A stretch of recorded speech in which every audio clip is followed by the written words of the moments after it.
this tutorial I'll explain how you can add animated trees and bushes and various objects to your game world, and also how you can add your first NPC.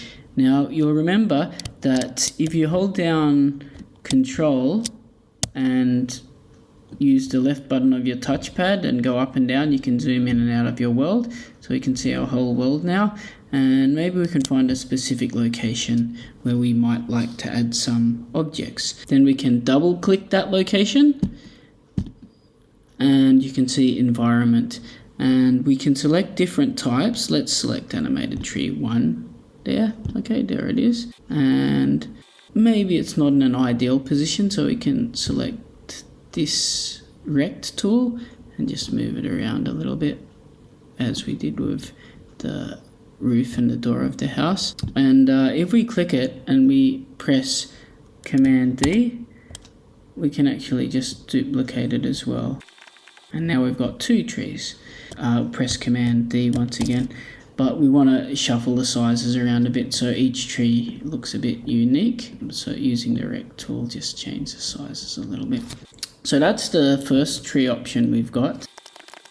Now we actually have a few different types of trees though that we can choose from. So if I double click here and select environment, we've got animated tree 2, which looks a little bit different again. And if I go here environment, animated tree 3, which again is different. Remember, you can click the rect tool and change the size, and you can press Command D to duplicate it. And the same here, Command D will give me a duplicate, and I can change the size a little bit if I like. Okay, so we've got a few trees in our environment, but we can also choose many other things. Before we get into that, maybe we should just play and demonstrate how the trees move when the game's running. So you can see the trees actually are moving a little bit as though they're blowing in the wind, which is kind of cool. Okay, now we've got other options too.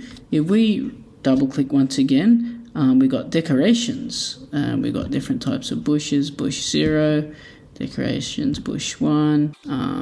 I can also move down here, maybe add a bit more variety just near our house. Decorations, bush 2, decorations, bush 3, and decorations, bush 4, which is a bit of a cactus. So you've got lots of different types of bushes to add, which will add a bit of life. Now, something else interesting to be aware of, I might just make one more of these bushes, is we can actually click on a particular object, and then we can go over here to Sprite Renderer, and we can click on the arrow. And if you click on this object, this little circular target object here, we can actually search for any sprite that is in the library. So for example, maybe a rock. Okay, so there's some rocks that I can actually choose from to make the environment even more varied. So it is useful to know that you can actually select any object using the double click, and it can actually be adapted if you use the little target here. Now, one thing you might notice is things are getting a little bit messy up here with all the objects we've created.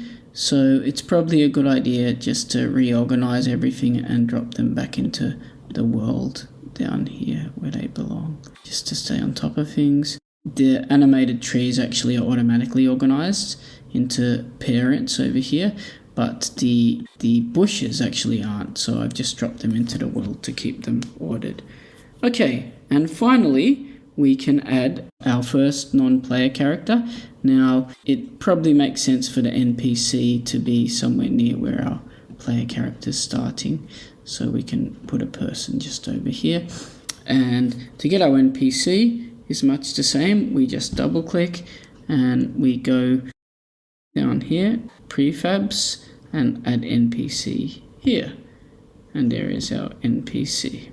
Now, the NPC already has a default line of text, which is just to say hello. So let's run the game and go and meet our first NPC.